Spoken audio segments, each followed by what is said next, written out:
నమస్తే. Welcome to VSB Telugu audio novels or కథలు. కథా శీర్షిక స్వప్న వాసంతం. రచన కె రామలక్ష్మి గారు. చదువుతున్నది ధనలక్ష్మి. ఇక కథలోకి వెళితే, ఆడదంటే ఇంత గౌరవం లేనివాడివి నన్నెందుకు పెళ్ళాడావు? నాలాంటి దాని ఉసురు తగిలితే నీకు మటుకు ఎక్కడిది సౌఖ్యం? రాబోయే ఏడుపుతో కంఠం కంపించిపోతుంటే, ఇంకా ఏవేవో అనాలన్న కుతూహలం మాటలని పెగలనీయకుండా చేస్తుంటే గట్టిగా అడిగింది పార్వతి. పక్కింటి వాళ్ళు వింటారు, మెల్లిగా మాట్లాడు పార్వతి. పేపరులోంచి తలేలా ఎత్తకుండా అన్నాడు కృష్ణమూర్తి. వింటే వినని, తప్పే ఉంది. అందరికీ నువ్వు మంచివాడివే, అందరికీ నేను గయ్యాలనే. నాకెన్నిసార్లు ప్రామిస్ చేశావు?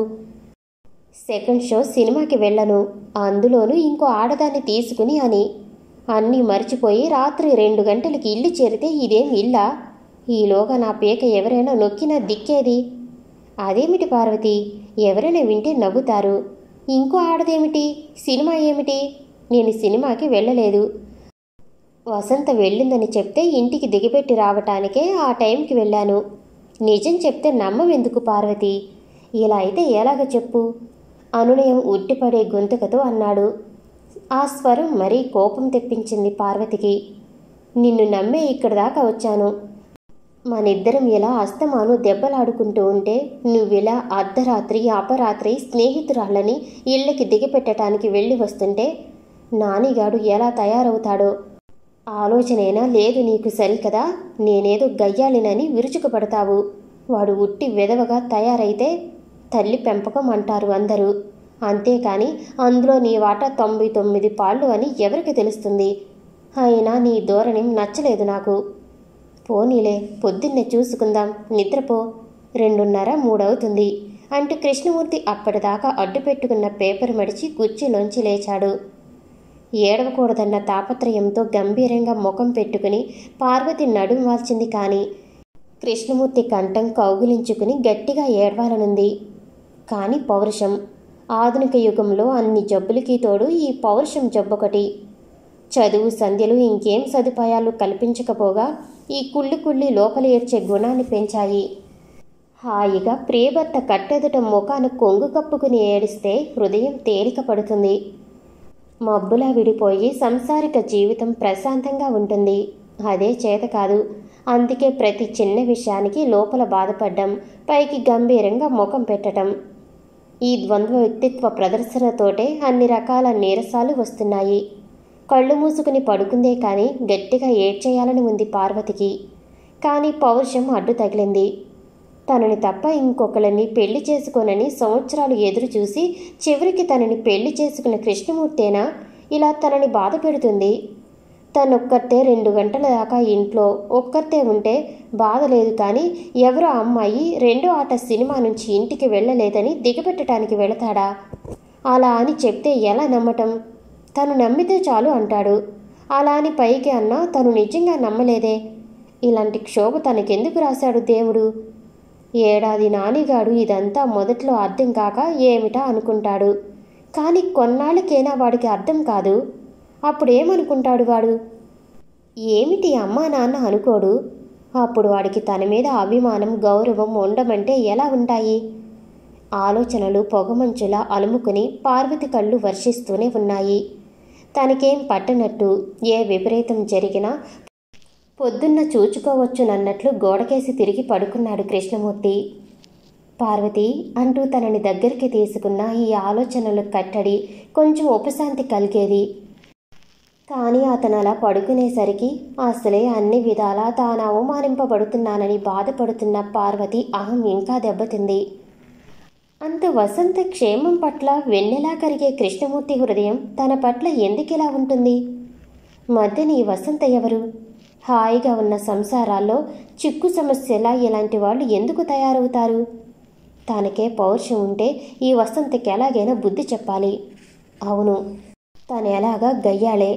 ఆ మాట కృష్ణమూర్తి అన్నప్పుడు లోకం అనుకుంటే లెక్కేమిటి? ప్రతీకార వాంఛ ప్రబలం అవుతుంటే దారితెన్నులు వెతుకుతూ పార్వతి మనసుకు సుప్తావస్థ చేరింది. కట్టుగుడ్డలతో మనిషిని అవతలికి పంపేయడం గౌరవం అనుకున్నావు కాబోలు. ఇంత చదువు సంస్కృతి దండగా నువ్వెవరు అలా అనటానికి? నాకు చేసే అన్యాయానికి అన్ని విధాలా చేయూతనిస్తూ మళ్ళీ నన్నే అనటానికి వచ్చావా? అయినా వసంత, ఒక్క సంగతి అడుగుతాను, నిజం చెప్తావా? అడిగింది పార్వతి.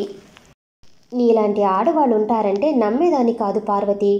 ఇప్పుడు ప్రత్యక్షంగా చూస్తున్నాను. నేను నిన్ను 4 అడిగి పోదామని వచ్చాను. నువ్వు అడుగు అంది వసంత. కృష్ణమూర్తికి నువ్వంటే ఎందుకంత అభిమానం? అతనికి పెళ్లి పేడాకులు అయ్యాయి కదా. నీకేనా తోచొద్దు? నేనే ఏదో దేవతనని, నే లేకుంటే తనకి బతుకే లేదని తన జీవితాన్ని పంచుకోమని వేధించి పెళ్లి చేసుకున్నాడే. అలాంటివాడు నన్నిలా నిర్లక్ష్యం చేస్తే ఎలా ఉంటుందో ఊహించలేవు. కళ్ళ నీళ్లు ధారాపాతంగా ప్రవహిస్తున్నాయి పార్వతికి. ఈ హడావిడంతా చూసి నవ్వుకుంటుంది వసంత. అవును, వసంతలకి నవ్వే వస్తుంది. స్త్రీకి ఇల్లంటూ ఒకటి ఏర్పడి దానిలో తనకి ఇవ్వవలసిన స్థానాన్ని భర్త ఇవ్వకుంటే ఎలా నారీ హృదయంలో హాలాహలం రేగుతుందో వసంతకేం తెలుసు? ఎందుకు నవ్వుతావు వసంత? అమాయకంగా అడిగింది పార్వతి. నవ్వక ఏం చేయను నీ తెలివితేటలకి? భార్య ఉంటే ఇక మగవాడు పరాయి స్త్రీతో మాట్లాడనే కూడదా? స్నేహితులు, ఎరుగున్న వాళ్ళు నీ రాకతో పోవలసిందేనా? ఏమిటి పార్వతి, ఇంత అర్థం లేకుండా మాట్లాడతావు? నువ్వే ఇలా అయిపోయావంటే ఇక ఈ మాత్రం ఇంగిత జ్ఞానం లేని వాళ్ళు ఎలా ప్రవర్తిస్తారో ఊహించుకోలేకుండా ఉన్నాను. అందుకే పాపం వీధిలోకి వస్తే చాలు ఆముద ముఖాలు పెట్టేసుకుంటారు. అలా అంటావు కానీ ఈ మగవాళ్ళు ఇంటి దగ్గర అలాంటి మొఖాలే పెడతారేమో అని ఎందుకు ఆలోచించవు? కృష్ణ సంగతే చూడు. వచ్చేసరికి ఎంతో సరదాగా ఉంటాడు. కానీ ఇంట్లో ఏముందో మరి? పేపరు అడ్డు తీయడా మొఖానికి? ఒకటే పజిళ్ళు, న్యూస్ పట్టణం. ఇంట్లో నానిగాడున్నాడు, నేనున్నాను, రేడియో ఉంది, చూడటానికి కిటికీలోంచి కావలసినంత ప్రపంచం ఉంది. మరెందుకు వీటన్నిటినీ కాదని అలా పేపర్లో తలదాచుకుంటాడు? ఇదివరలో ఇలా ఉండేవాడా? అన్నీ నీ మూలానేనని నా నమ్మకం. నీ గయ్యాలదానన్నాడు. ఎవరైనా అలా అనుకుంటే కృష్ణమూర్తి అలా అంటాడా? అది నువ్వే అని ఉండాలి. చీచి, అలాంటి పిచ్చివాగుడు వాక్కు. ఆ మాటకొస్తే ఆ మాట అతనే నా దగ్గర అన్నాడు.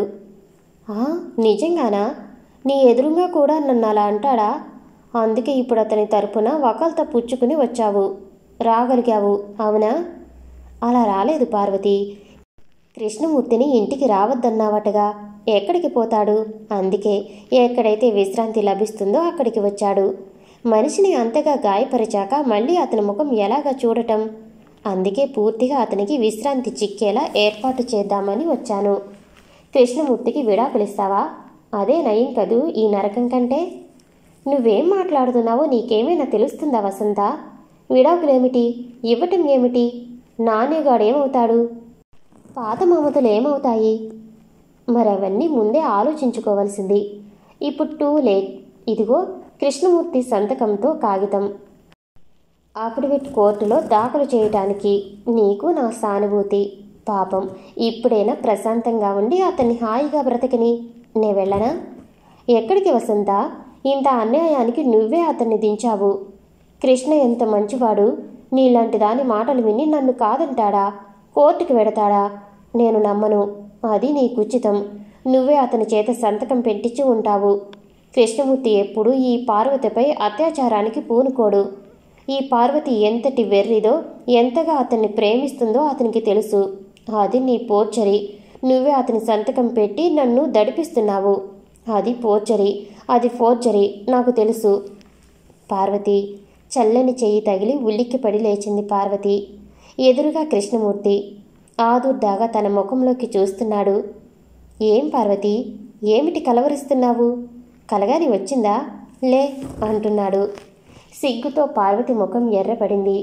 ఇప్పటిదాకా తన కల ఏమిటి వింత ఊహలు తనకి? తన కలకి తనకే నవ్వొచ్చింది. టైం ఎంతవుతుంది కృష్ణ? మృదువుగా అడిగింది.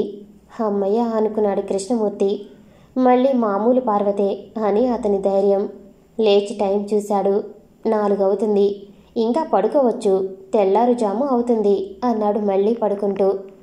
పడుకుంటున్న కృష్ణమూర్తి తల తన హృదయానికి హత్తుకుంటూ అడిగింది పార్వతి. తెల్లవారుజామున వచ్చిన కలలు నిజం అవుతాయంటారు, నిజమేనా? కృష్ణకి తెలుసు పార్వతి కలలు పిచ్చి కలలు, కలత పెట్టి గాబరా పెట్టేసే కలలు. అందుకే అన్నాడు, చెడ్డ కల వస్తే మంచి అవుతుంది, మంచి కల వస్తే చెడు అవుతే అవుతుంది, లేకుంటే లేదు. ఇంటికి వచ్చిన కలేమిటి? రేగిన పార్వతి ముంగురులు సవరిస్తూ అడిగాడు. చెడ్డదే.